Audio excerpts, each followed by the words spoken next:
Hey guys, thanks for joining us for this 154th episode in Season 2 of Good Questions with Cameron Dole. Special guests on this episode include actor and director Stacy Keach. We'll be talking about the Zoom production of Vienna, which will be available on Sunday, November 28th. We'll also talk with Joy Mangano, have new episodes of USA's Smash, America's Big Deal. We'll also talk with Season 11 Masterchef champion Kelsey Murphy about her upcoming doings. We'll also talk with actor Michael DeVorzon. He's in the upcoming movie with Patrick Muldoon and Bruce Willis called Deadlock, which will be available in theaters, video on demand, and on demand coming up December 3rd. Of course, if you would, please take the time to subscribe, comment, leave some feedback, check out the shop, and of course, share with your friends. Now, history was made on Friday when Kamala Harris became America's first female president. Sort of. President Biden underwent a colonoscopy, so he was put under anesthesia. And when that happens, the vice president is given full presidential power and becomes the acting president. Now, this happens regularly, and the VP doesn't literally become president, but it's still pretty historic that Harris became the first woman to assume the duties of the President of the United States. Oh, and it happened on International Men's Day, so suck it, patriarchy. Friend of the show, and got a brand new Zoom production of a movie that is coming out on Sunday. We're going to be talking about Vienna with actor and director Stacy Keach. And first off, Stacy, always great to visit with you, sir. Thank you. It's always a pleasure to visit with you as well, and your listeners. And Stacy, tell us how much Zoom has impacted your life over the last 2 years, and when did the idea for the theatrical productions and sharing those via Zoom, when did that first come to you? Well, it came to me last year because of my dear wife, who's also the artistic director of Zoom Productions. I had just Zoomed a production of King Lear for a charity in Pennsylvania, a church. And we thought, since we're going to be locked up for a year, maybe we should do more of these. And so we did Cat on a Hot Tin Roof with Maxwell Caulfield, Juliet Mills, my daughter Carolina was in it. And then we did Huey, Eugene O'Neill's Huey. We did The Unexpected Man by Yasmina Reza. And then I had the great pleasure of working with Alfred Molina and David Story's Home, and Ed Harris and his wife Avery Madigan, and Lainey Robertson's The Gardener. And then I did Barrymore, and this is our most recent production, which is going to be out this Sunday night, Vienna, about Carl Jung and Sigmund Freud, their relationship.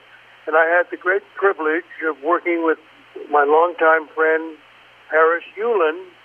We've been friends and collaborators for 50 years. I hate to admit my age, but there it is. And one of the reasons why we wanted to do it on Thanksgiving, because we're really grateful that we're still doing our thing. We're still able to work together. And it's also the first night of Hanukkah. And the relationship between Freud and Jung was colored by anti-Semitism. And one of the things that broke their bond was the fact that Freud thought that Jung was really anti-Semitic. And which I don't, it's hard to say. Yeah. And Stacy, how much have you learned from Zoom and in the production phase of things and how excited are you to share that with the new production this weekend? Well, it's a good question. Zoom is it's a unique hybrid. It's a little cross. It's a cross between live theater, television, film, and it has its own identity in terms of what you, as an actor, have to do. Because if you're scrolling a script while you're Zooming, you have to use one hand to do that, and another hand to do props if you have props that you need, like a telephone or a glass of water or something like that. It's very difficult. And a lot of times when you're not on camera and you forget to unmute or mute, that's a whole other technique. So as an actor, it's very challenging. And we've learned over the course of the last year how to deal with it. And my wife, Malgosia, as the artistic director, has provided many colorful inserts, photographs of the history. So in a way, our Zoom productions are like dramatic documentaries, in a way, docudramas, or Zoomamentary, we could call them, because we do point the fingers at people we talk about with photographs and videos. And Stacy, with the amount of time that you've had in the industry, was something like this, did this maybe reinvigorate some of the acting passions, some of the creativity, if you will? Absolutely, it does. It's very stimulating in that respect, and particularly in light of the fact that working with Harris, we had talked about the possibility of doing a two-hander. We went back to Lewis and Clark, or Joseph Smith and Brigham Young, and we talked about the possibility of Freud and Jung. And in doing that, we went back into, well, first of all, we had the great privilege of working with Jim McGrath, who wrote the script, and I've known for years. He was working on My Camera with me, and he actually penned my one-man Hemingway show, Pamplona. And when I asked him if he would do this, he said, yeah, he'd love to. And of course, we're doing this as gratis, all as benefits to the Actors Fund of America. We're not getting paid for it, and we're happy to do that. And it's very enlightening and inspiring for us, because we've had the opportunity to go back and learn about these two guys who were, they were absolutely, they unraveled the mysteries of the psyche. They were the fathers of psychoanalysis. And they're fascinating people. And Stacy, again, want to make sure and let folks know if they want to watch the Zoomamentary, would like to find more information, and again, the donations all benefiting the Actors Fund of America as well. That's correct. It'll be on 7 p.m. your time, and www.stacykeachzoomtheater.com. StacyKeachZoomTheater.com is where you can find it. And if you go there now, you can see a promo of the show. All right. Well, again, which is on that website. Check it out. On the day, that's where it will premiere. And again, that is on Thanksgiving Sunday, November 28th, is the Vienna Zoom Theater. It's StacyKeachZoomTheater.com. Check him out there. And Stacy, always great to visit with you, sir. I wish you the best of Thanksgivings, and hopefully look forward to talking again real soon. And thank you, Cameron. Happy Thanksgiving to you and your family and your listeners. If someone else is hosting Thanksgiving, don't do any of this stuff, because here are the things that only bad Thanksgiving guests do. First off, don't surprise the host with last-minute dietary requests. If you're allergic to nuts, let them know now, not the night before. Second, don't show up empty-handed or with a surprise dish. Even if it's not a potluck, ask if there's anything you can bring. Beer and wine are usually things that you can grab last minute. Just don't show up with a surprise side dish. Like your famous stuffing that'll put their stovetop to shame. Also, don't critique their cooking either. Third, don't expect oven space. If you're bringing something that needs to be heated up, let them know ahead of time. They might not have room, or you might not have access if they're still cooking the turkey. Fourth, don't arrive early or show up starving, because it's common for Thanksgiving to start a little later than planned. So don't show up early unless you're there to help. And don't be the jerk that says, "I'm really hungry, when are we going to eat?" Fifth, don't overserve yourself. That includes putting too much on your plate so other people don't get any. But also, don't overserve yourself when it comes to alcohol. And sixth, don't overstay your welcome. Your host will probably have to wake up early to get everything done on time, so at some point, they will want you to leave. We're going to be talking about USA's America's Big Deal. It's the first live shoppable competition series, and we've got Joy Mangano with us today. And Joy, always great to visit with you, ma'am. Yes, hello there. How are you? I am doing well, and I'm excited to talk about, you guys got a special Thanksgiving episode coming up tomorrow. Yes, we do. Well, this, America's Big Deal has been a blockbuster show, and certainly on Thanksgiving, I suggest everybody have a fabulous meal and sit down and watch USA Network at 9 p.m. The show is going to be amazing. And, after the year and a half that everybody has had, the small businesses and entrepreneurs have really been hit hard. They represent over 90% of the firms in America, and they are the engine of America. So America's Big Deal, I said we have to give them a boost, and it showcases these entrepreneurs and amazing products. You will sit there and say, I wish I invented that, or how did this not exist before?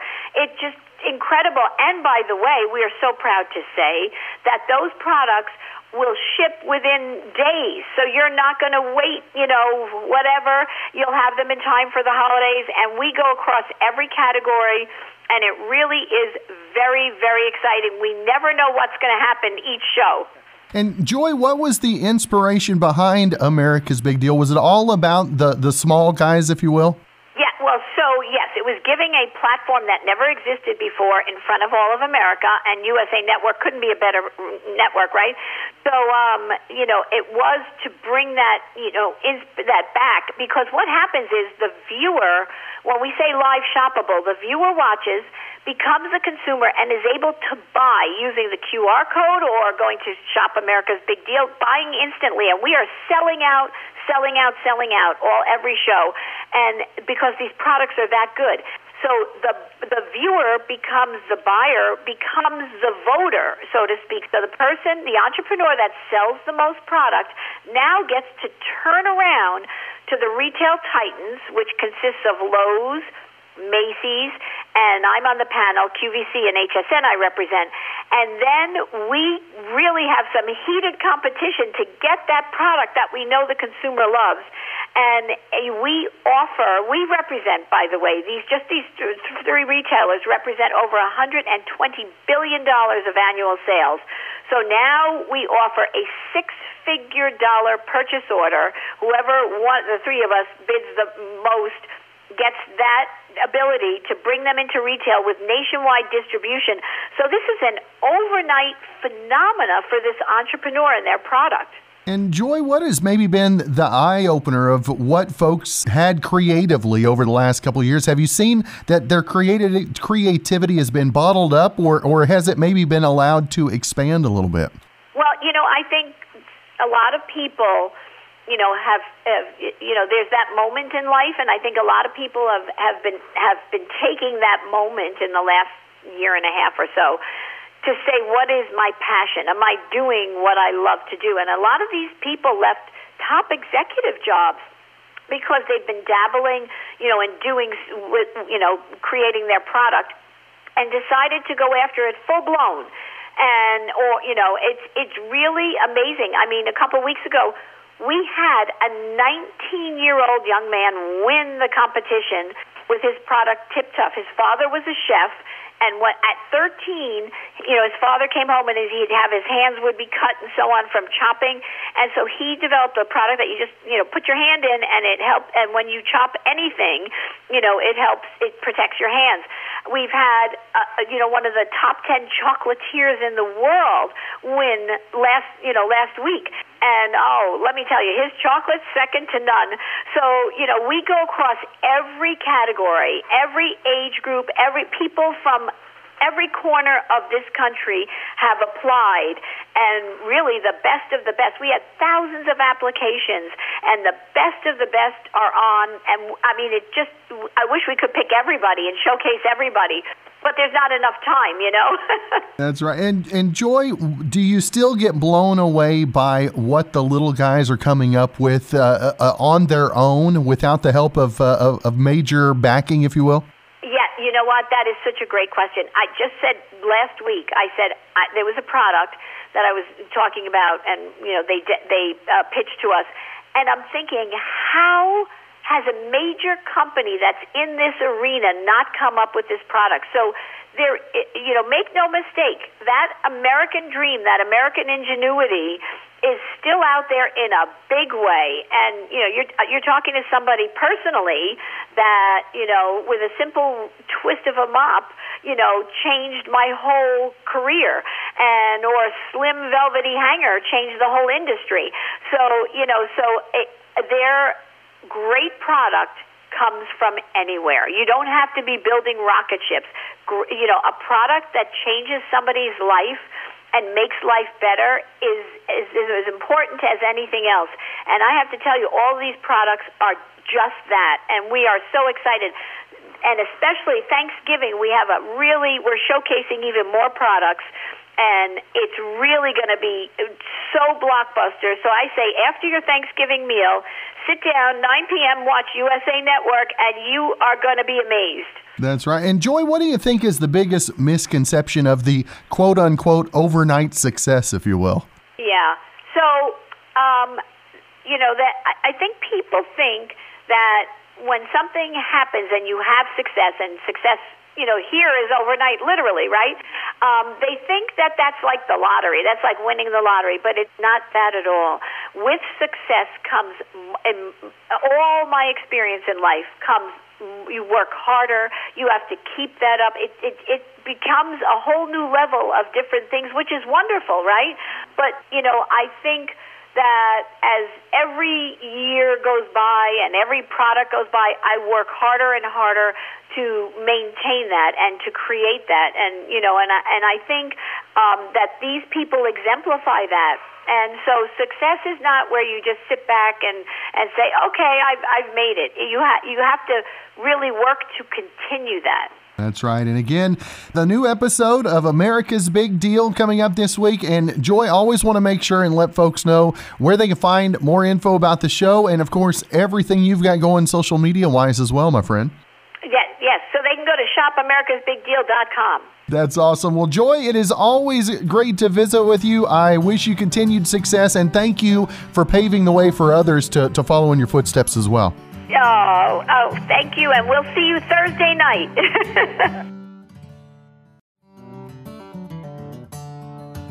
Thanksgiving isn't exactly known for heaping portions of vegetables, and most of the veggies that do make it to the table are baked into casseroles, which isn't the healthiest preparation. Someone dug through Google Trends data to figure out which casseroles are popular in each state, and casseroles with greens are number 1 in 17 states. Those include various green bean and broccoli casserole recipes. Potato casseroles are the most popular in 11 states, corn casseroles are number 1 in 8 states, and 6 states pack their casseroles with squash and other veggies. 9 states had more unique casseroles. Pennsylvania and Maryland prefer leftover casserole. It's unclear if that's a normal casserole that just tastes better the next day or a casserole made after Thanksgiving from leftovers. Connecticut loves breakfast casserole, Nebraska makes mac and cheese casserole, Virginia likes French toast casserole, and North Carolina is big on pineapple casserole, which is a southern thing. In addition to casseroles, a lot of people are Googling the weather for Thanksgiving, what restaurants are open on Thanksgiving, and festive Thanksgiving drinks like sangria and apple cider. You know me, I love to talk about some cooking, and we've got the Masterchef Season 11 champ, Kelsey Murphy, with us today. Kelsey, congratulations first off, and thanks so much for your time. Oh, thank you guys so much for having me. I really appreciate it. Now, how much of a whirlwind has it been since being crowned, and have you had a good night of sleep since? I luckily have, but it's still surreal. I mean, it happened quite a while ago, and I still can't believe it, especially being a fan of the show myself. It seems so weird to now be the winner of the show. I still can't really wrap my head around that. Kelsey, what was it that got you first interested in going on? I mean, how scary was it, and who gave you the ultimate push, if you will? Yeah, so my father-in-law was the one that really sat me down and made me fill out the application to try out for the show. I had no interest at all, or really was not on my radar. And, he being a fan of the show said, all right, we're doing this. You're meant for this. Let's go for it. And then, 6 months later, I was out on a plane out to LA. And, even the night before I left, I was petrified, leaving my 2 kids and having my husband take care of everything. And there's a lot of the guilt that goes into that, just to be like, oh, I'm going to follow this dream and go on a reality TV show. It seems crazy. Luckily it paid off, but there's a lot of fear and a lot of just like faith going into it, because you just don't know what to expect. So luckily it paid off. Now, how scary was it each time you got in front of that box that you had to lift up, not knowing what was going to be the dish for the day? Yeah, I really did not like that. I'm not going to sugarcoat that. It's terrifying. I mean, any of those challenges really are, because you don't have preparation for it. You don't, have access to a cell phone to look up recipes or, anything. You're just really put under the pressure, and you just have to trust that you're going to be able to produce something in an hour. There were many times where the clock would start and I was like, I have no idea what I'm doing. I don't know these flavors. I don't know what I'm going to do. And luckily it works out. You just have to get started and trust your instincts. And every time it just kind of, it pans out. You end up with something on the dish, at least. And Kelsey, how much have you grown as a chef as well over your experience and your time in that kitchen as well? Oh, exponentially. It's crazy. Before going on the show, I wasn't cooking 5-star, Michelin star dishes. I don't plate like that for my 3 kids at home, but it really showed me what I was truly capable of. And really even coming back home, obviously for my family, I'm not cooking like the dishes that I made for, Gordon and them on the show. But I have so much more kind of freedom and confidence in the kitchen to just go in my pantry, go in my fridge, and just cook whatever I have on hand, and make, new and exciting dishes. And now I'm starting to do, private events and stuff around where I live, and, being able to kind of use those 5-star dishes in those meals and stuff. And it's just been so much fun, because I feel like I found my creativity and I really found my confidence in the kitchen. Now, who was the biggest inspiration for you during the show? Was there anybody that kind of had your back on the set, if you will? It's a great question. Honestly, this sounds weird, but I feel like my fellow competitors really had my back. There were a few girls that we, all the girls specifically, we really were our own, cheerleaders for each other. We all had such different, viewpoints on food, that we didn't really feel like we were competing against each other. It was just okay, every man for himself. And so we all really just helped each other and cheered each other on. And when you're out there and you can't talk to your family and you can't, talk to them, your competitors have to become not only your competitors, but your best friends, because they're kind of your support system. And I was lucky enough to have a great group of people to really kind of help keep you grounded and cheer you on and bounce ideas off of. And it's kind of strange to say that, but that's how it worked out. Now, after coming in, obviously you have a reverence for Gordon, for Aaron, and for Joe. Which of those was the scariest during the show? Joe is definitely very scary. He's he doesn't yell like Gordon does, but he just kind of looks at you, and doesn't say anything, and he's judging, which is almost scarier than someone yelling at you.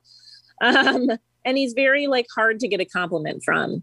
But I think I did so well in the competition is because I really, backed away from feeling that fear from the judges and welcomed their comments and their feedback. And I ask questions over and over and over, trying to really get good advice from them. They're the professionals. I'm the amateur. So I think that really helped me, because then I was able to not just hear yelling from them. I was able to kind of get the information I needed for my dishes. So the feedback from Joe is kind of like you got from your parents. They're like, I'm not mad at you. I'm more disappointed in you. That's kind of the face I see that he has. That's the perfect way to put it. That's exactly Joe. It's tough. And you don't want to disappoint them. It's just like your parents. You don't want to disappoint them. So that's definitely how I kind of like saw them. And Kelsey, because of the show, how has 2022, how has the mindset going into a new year, how has that changed for you now?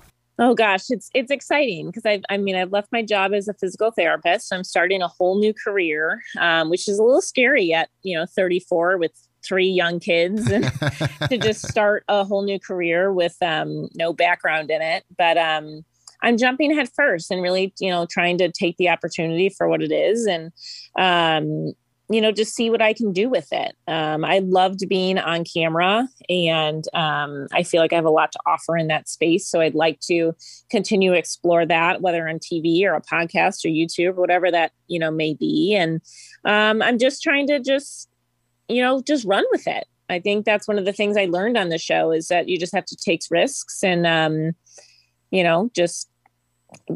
it day by day and see what happens. That's right. And again, Kelsey, I want to make sure if folks would like to keep up with everything that you've got going on, maybe where's the best place, website, social media, and all that as well? Yes. Yeah. So right now, my Instagram is the best place at Chef Kelsey Murphy. And then at the start of the new year, right at 2022, that's when kind of my whole brand will be launching. So, and everything's going to be under the name Chef Kelsey Murphy. So that's my website, chefkelseymurphy.com. My YouTube channel will be Chef Kelsey Murphy. So it's all consistent. So type in Chef Kelsey Murphy and you'll find me. There you go. Well, Chef Kelsey Murphy, just to keep it in line, it's been great to visit with you today. Congratulations, and nothing but the best for you the rest of this year and into 2022 as well. Thank you so much. I really appreciate you guys having me on today.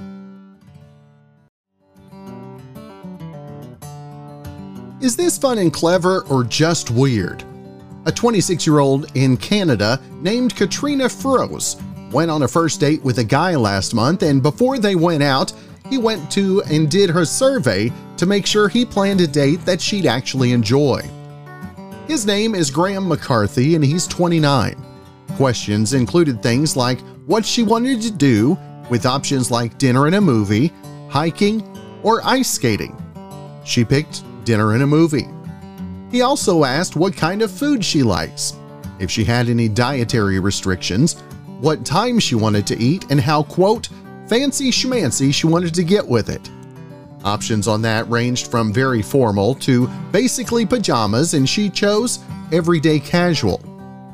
Once she took the survey, he texted her a formal invitation with details about the date, listing the restaurant and the movie they agreed to see. Then after the date, he sent her an optional exit survey so she could rate the date and rate him. Questions included how awkward or charming he was, and a jokey one that asked if she experienced any negative symptoms during the date, like nausea, butterflies, foot pain, and loss of taste or smell. Now, she didn't reveal all of her answers, but said that the date itself was lovely, and he must have done something right because they're now dating. You know him from several appearances. We've seen him on the screen. I'm looking forward to the new movie coming out December 3rd, available in theaters, VOD, and on demand, called Deadlock. We've got Michael DeVorzon with us today. And first off, Michael, it's a privilege to visit with you, brother. Thanks, Cameron. Thanks for having me. Hello, everybody.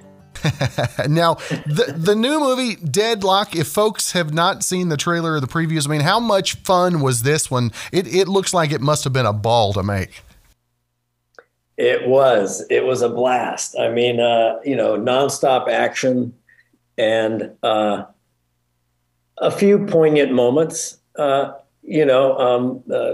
I think I was lucky enough to do those scenes, to try to make an impact on the moment and change the course of what was going to happen. But it was a lot of fun. I mean, from the day I showed up, first of all, working with a guy that I knew back in the 90s, I literally hadn't seen him in 15 years.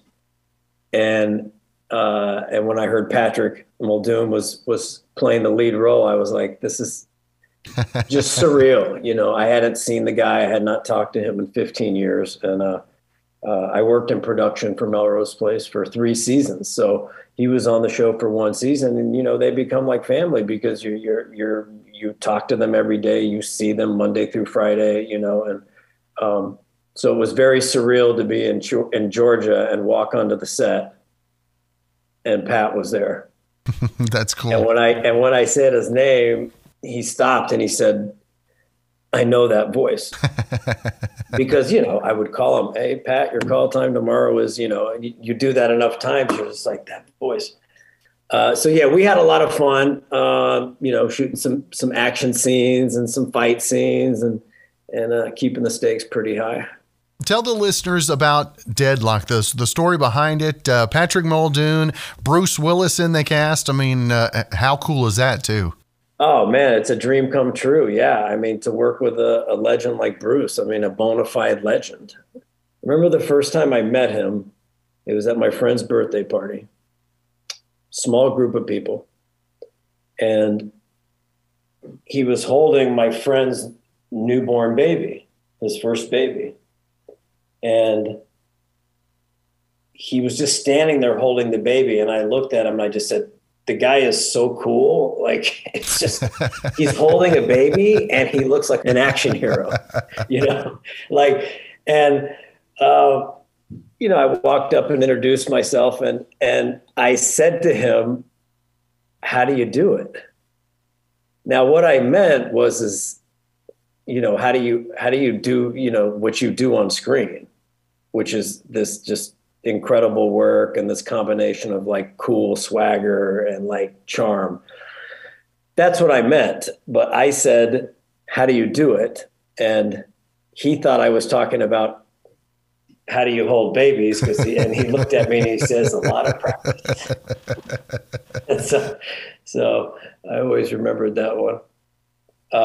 But yeah, we had a, yeah, man, it was a dream come true to get to work with both of those guys. And also I did a lot of scenes with Matthew Marsden, who's an English actor, who's a great guy. We got along very well. And Jared Cohen, who's the director, who I've done a number of movies with.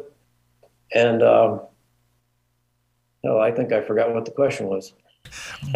Give our listeners just an insight into the movie if they haven't seen the trailers.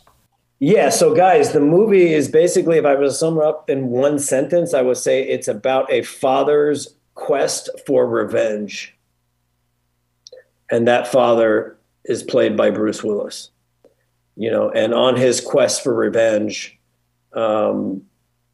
there is a lot of destruction.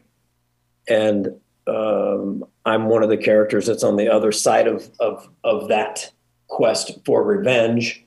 It's not particularly towards me, but I'm responsible for, you know, everybody that's involved on some level. So yeah, it's about a man's quest for revenge and what happens to him, you know, as the insanity unravels, you know, and as the consequences and the stakes get higher and higher. We talked about Bruce being the bad guy, if you will, and Patrick being the star of the show as well. Tell our listeners just a little bit about how those characters kind of collide. Yeah, so I thought it was really interesting because I think I'm not alone in this. Usually when you think of Bruce, you think of the hero, right? Right. And so the fact that he was going to be playing, you know, a menacing bad guy on a mission of revenge, you know, taking people out left and right, I thought this is interesting. This is different. I'm sure he's probably done something like that, but mostly, you know, we think of him as the hero saving the day. So I thought that was particularly interesting. And Patrick plays a character that works on the plant that I'm in charge of. And he's an ex-army guy, you know, and he's well trained, and he's kind of like the hidden ace in the hole that they don't know that he's there that day. And so he takes it upon himself to try to combat the evil that has flooded, our workplace. And, he's taking people out left and right on his way to the great face-off that will take place in the movie between Pat, and Bruce, which pretty much, comes towards the end, is when they collide. Leading up to that point, it's what's going on with Bruce and what's going on with Patrick, and then the crescendo. As you're on the set, whenever you get to see how does the lead up to that work on set? I mean, I know you guys do recording different places, different times. How do you guys build up to that in your emotion as well? Well, I'm in that scene. I'm in that last scene where they face off. And I have, some stuff, it's very much just one scene at a time, especially on a shoot like that, where we're moving quickly. There's not a lot of time to dilly-dally around. You don't necessarily know what you're going to be doing until the day before. So for me, it was about just studying the whole script, understanding the arc of the character, the arc of the story, and kind of trying to make some sense of it, and then being just flexible and ready and being like, okay, what are we doing today? Okay, got it. This scene, I'm just going to focus on this scene, and try to get through this scene. And as you do more and more scenes, then you kind of see how they go. But yeah, I had an idea, of the arc of the character, of the arc of the story, and kind of where things would fit in. I will tell you, just by sheer coincidence, that when Bruce arrived to the set, which of course, that's a different day. Okay, there's a vibe on the set when Bruce is not there. Then Bruce is arriving, it's suddenly everybody's insane. We're all freaked out. He's coming, but a calm, freaked out. It's just the stakes are higher, right? Obviously, I mean, here we are, we're just kind of making our film and doing our thing. And now the big guy is coming here. It's like, and not only that, it's like, oh, I'm going to be doing a scene with him too. Oh my God, what have I done to myself? No, so just out of sheer coincidence, the very first scene that Bruce shot on that movie, I got the call. They called me, Michael, we're doing scene whatever 121, and I'm thinking, I'm the first actor? Why me? I don't want to be the first actor. Send some other people in there. Send some other people in there. So I'm not ashamed to say I was a bit nervous. And that was a long walk from wardrobe to the set, knowing Bruce Willis was going to be up there waiting for me to do a scene. But it was great. It was great.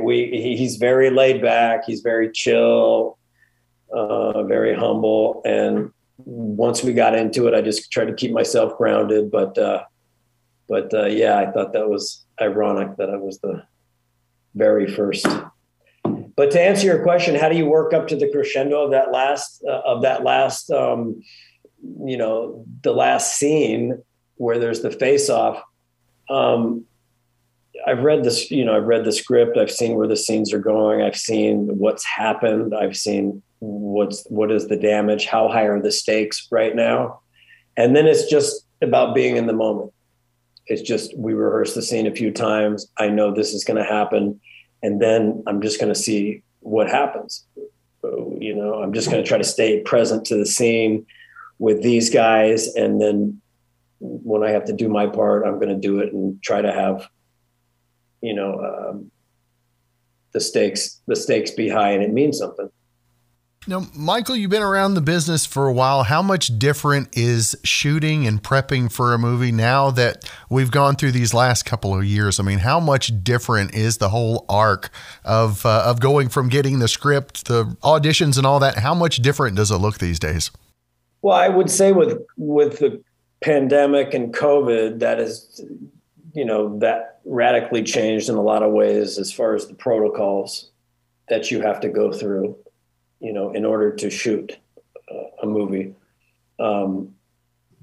with testing and on-set testing and stuff like that. As far as how movies are being done, I'm not sure. I mean, my experience the last 2 years, which has really been the best run of my career, the last 2 years has been, everything has been pretty consistent. It's been last second. It's been, hey, what are you doing? There's a role. Are you available? Yeah. Okay. And then not in all cases, but then you're on a plane. In this particular case, I was on a plane in less than 48 hours later to do the movie. So it's just about being flexible and, time, in movie making or TV, time, the luxury of time. That's always the thing. If you have more time, you can take more time to shoot the picture, to focus on this scene, to focus on this day's work. If you don't have the luxury of time, then things move, at a blistering pace. And when you're moving at a blistering pace, it's a skill set. It's a skill set of being flexible, staying fluid, being open, being ready for anything at any time, being ready for a monologue to be written and handed to you, and that you have to do it in an hour. And so, it's a wild ride. Yeah, it's a wild ride. So the difference, I mean, I don't know, because the movies I've been doing, they've all been pretty consistent as far as we've had a lot to do, and we've had to really stay focused, and it's taken a team effort, and we haven't had the luxury of time to spend 2 days on 2 scenes. So that's cool. Now, I think the biggest thing has been the COVID restrictions. That has majorly changed how we shoot films, as far as not as far as how we execute the actual scenes and the shooting of the scenes, but the mask protocols. You leave your mask on if you're an actor, right till you're ready to shoot. So we rehearse in our masks. And so that's the biggest thing that's changed. Now, do you find it harder to get into character or stay into character because of all the protocols? Have they helped or hurt the cause, if you will? Well, it's not comfortable to be indoors, let's say somewhere really hot, or somewhere outdoors hot in a mask. Well, for outdoors, and we might not have to wear the mask as much up to 6 feet, et cetera. But I'm fine with it either way. It's an inside job. I do the work internally, and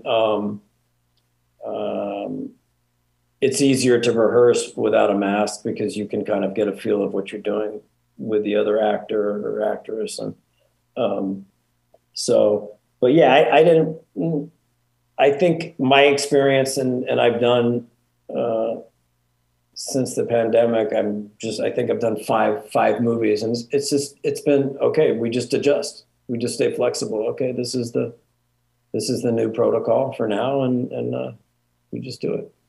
Now, how do you see the movie industry moving forward after all of this? I mean, I know streaming went a little quicker than we all expected it to be available. How do you see that playing out in the years to come?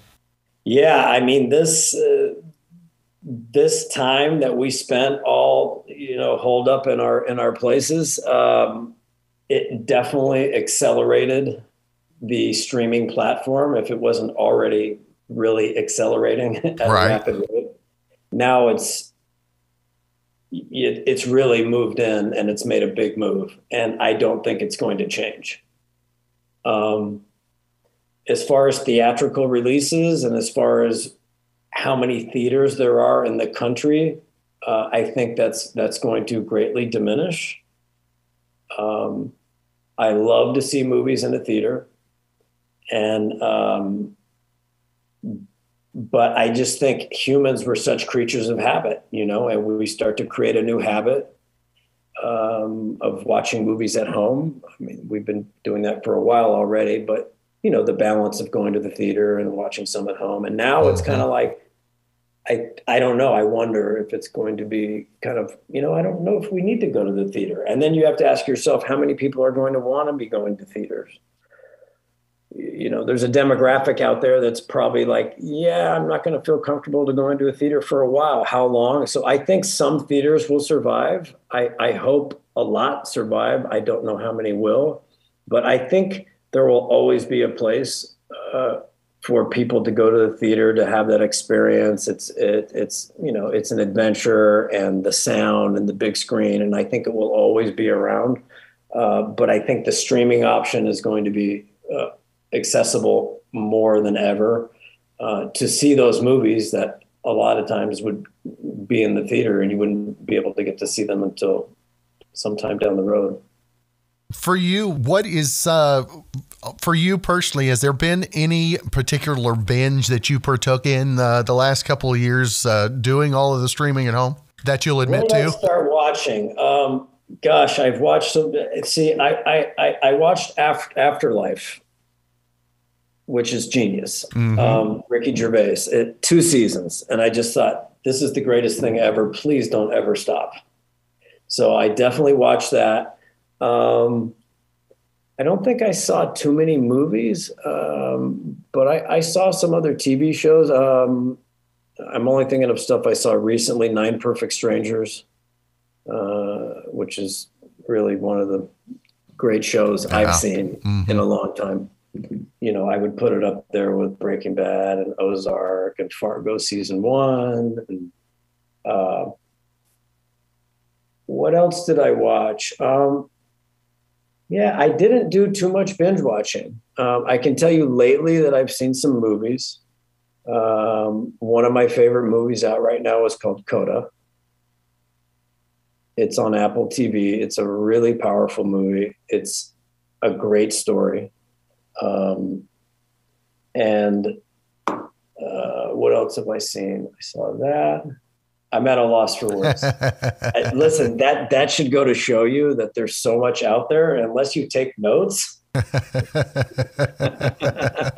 right? Unless you take notes of what you saw, and then you could just refer to your list and be like, I watched, my parents watch a lot of shows. I guarantee you, if I called them and said, hey, what have you seen in the last year? My dad would be like, ask your mom. Hey, I've gone to the old school. I've started streaming Cheers all the way from the beginning again. So that's where I'm at right now. Really? Oh, speaking of Cheers, now I didn't go hardcore into Cheers, but my favorite television show of all time happens to be based on a character that is in Cheers, and his name is Frasier. I knew where you were going. Greatest TV show of all time. You and my wife agree with that one. Greatest TV show of all time. That's good stuff. Yeah. So I'm glad. So I've been interested. I'm like, yeah. Someone asked me the other day, wasn't he on Cheers? And I said, yeah. And I'm like, why have I if I'm this big of a fan, I would think I would have gone through that journey. So I think I'm going to follow your lead on that. Okay. You will not be disappointed, I promise. Okay, good. Now, Michael, how long did it take you to get used to seeing yourself on the screen and feeling comfortable seeing yourself on the screen? Or has that ever occurred for you? I suppose I'm getting more and more comfortable seeing myself on the screen. Historically, it was pretty difficult. And I would usually have a trash bag nearby to be puking in, going, why did I do that? Why did I look that way? All this insanity. Lately it's been easier. I think, what makes it challenging as an actor watching yourself is that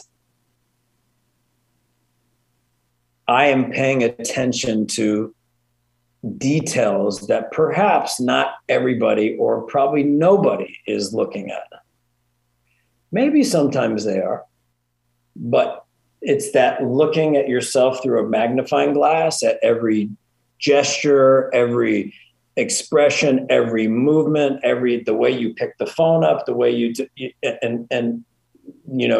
I have to be careful not to get caught up in this whole thing of being perfect, because nobody's perfect.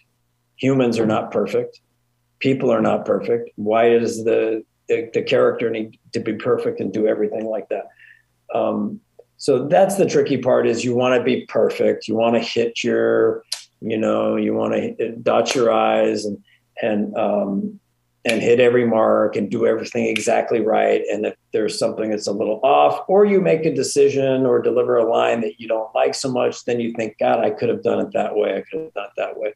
But lately, and with this movie, ironically enough, which is the biggest break of my career, I don't know what that means, to be honest with you, Cameron. This could mean that I was horrible in the movie, because I was kind of going, I'm holding up okay. I'm doing okay. So I either that's just watching myself more and more on screen over the last 2 years and kind of getting accustomed to it and having more confidence. I don't know, but yeah, it's always kind of a gut wrenching experience the first time that's watch something. That's like when you asked earlier if this was going to be audio only or video. I've had so many videos over the last year and a half doing this podcast, and I can't stand what that guy looks like on the screen looking back at me. So most of the videos have not made it up just because I can't get past seeing myself on the screen. So they're just now starting to do that. My wife made me do it a couple of weeks ago, and so there we go. That's where we go. Okay. That's funny.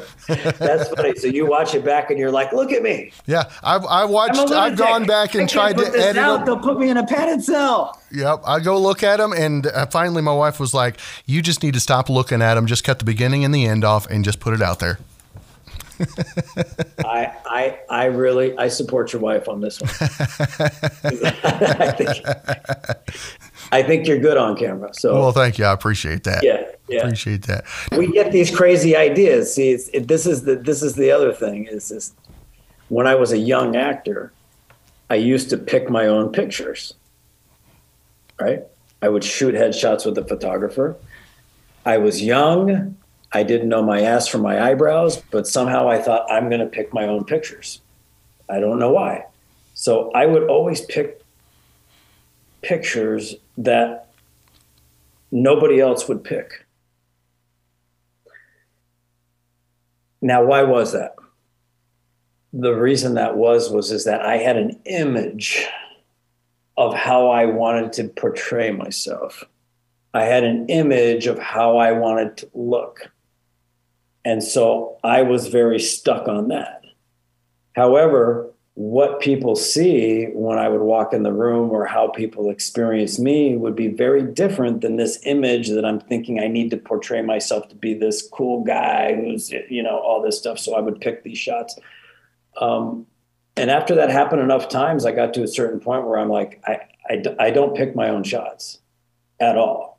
If you want my input, I'll give you my 2 cents, knowing that I'm probably wrong, but you tell me what works. I tell my agents, you tell me what works. I mean, I'll give you my 2 cents. But so that's my thing to actors is just never pick your own shots, because we have this image of ourselves, and the Buddhists talk about it. We carry around this image of ourselves. And it may not be how people actually perceive and experience us. Hadn't thought of it that way. That's good thoughts. Now, again, the movie is Deadlock. It's going to be in theaters, video on demand, all millions of different ways you can come and partake in that. And Michael, I want to make sure and let our listeners know where they can keep up with everything that you've got going on, maybe social media, website, any of that kind of stuff as well. Guys, the best way to stay in touch with me is on Instagram. It's Michael DVZ. Or you can just search my name. I'm also on Facebook and I'm on Twitter. I don't have a website. However, my good friend took my website and she says, once I get rich and famous, she's going to charge me a lot of money to buy back my website. So, until then, there is no website and social media. Well, Michael, it has been great to visit with you today, sir. I appreciate you taking some time out of your schedule and look forward to the new movie and hopefully catching up again in the new year. Cool. Thanks, Cameron. Really enjoyed this.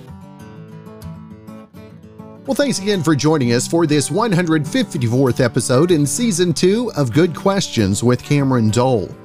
If you ever have a comment, a question, maybe anything else you'd like to know, you can hit me up on the contact page at gqwithcam.com. You can also find me on Instagram, Twitter, TikTok, and Facebook at gqwithcam. If you'd like to help out in the funding for this podcast, you can either visit our merch store, where you can find hoodies, shirts, tumblers, mugs, stickers, backpacks, and more, gqwithcam.com/shop. You can also give a tip or a one-time donation if you'd rather at buymeacoffee.com/GQWithCam. If you have a special guest idea, email me, Cameron@GQWithCam.com. We would like to say thanks to our good friend Brandon Allen for coming up with our theme music. We're going to let him play us out and hope you guys have a great rest of your evening.